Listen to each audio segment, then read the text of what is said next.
I'm mad as hell. I woke up wanting to see the world burn down yesterday because I'm tired of seeing black men die. He casually put his knee on a human being's neck for 9 minutes as he died like a zebra in the clutch of a lion's jaw. And we watch it like murder porn over and over again. So that's why children are burning to the ground. They don't know what else to do. And it is the responsibility of us to make this better right now. We don't want to see one officer charged. We want to see 4 officers prosecuted and sentenced. We don't want to see targets burning. We want to see the system that sets up for systemic racism burnt to the ground.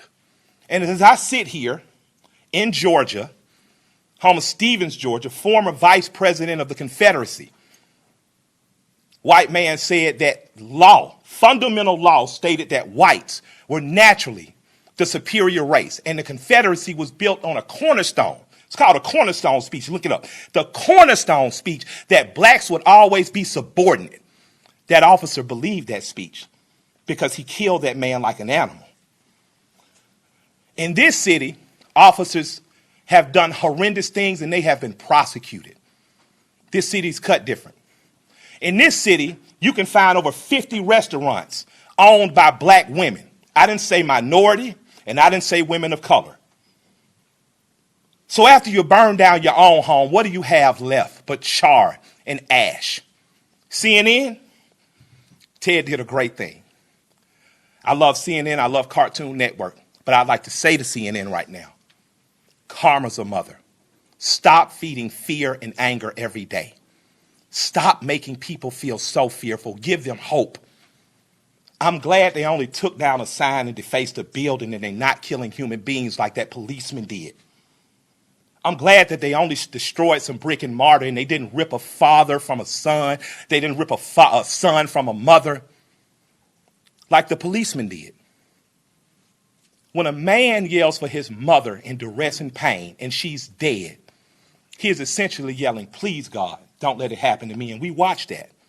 So my question for us on the other side of this camera is after it burns, will we be left with charred or will we rise like a phoenix out of the ashes that Atlanta has always done?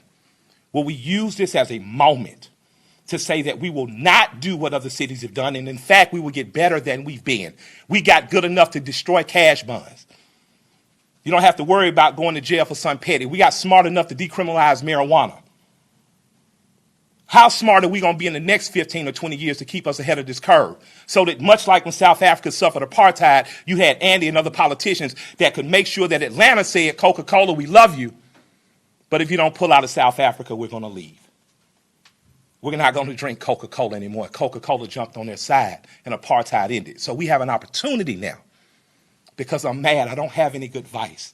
But what I can tell you is that if you sit in your homes tonight, instead of burning your home to the ground, you will have time to properly plot, plan, strategize, and organize and mobilize in an effective way. And 2 of the most effective ways is first taking your butt to the computer and making sure you fill out your census so that people know who you are and where you are. The next thing is making sure you exercise your political bully power and going to local elections and beating up the politicians that you don't like. You got a prosecutor sent your partner to jail and you know it was bullshit. Put a new prosecutor in there. Now's your election to do it. You want a different senator that's more progressive that promotes marijuana through. Now is the time to do that. But it is not time to burn down your own home. I love and I respect you. I hate I don't have more to say. I hate I can't fix it in a snap. I hate Atlanta's not perfect for as good as we are. But we have to be better than this moment. We have to be better than burning down our own homes. Because if we lose Atlanta, what else we got? We lose an ability to plot, to plan, to strategize, to organize, and to properly mobilize. I want you to go home. I want you to talk to 10 of your friends.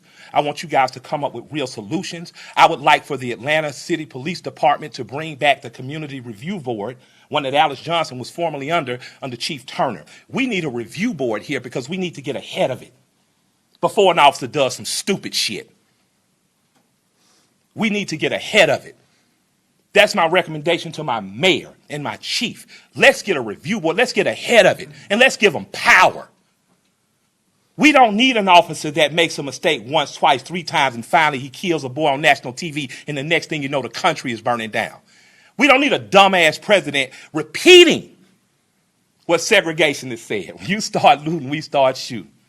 But the problem is some officers black and some people going to shoot back. And that's not good for our community either.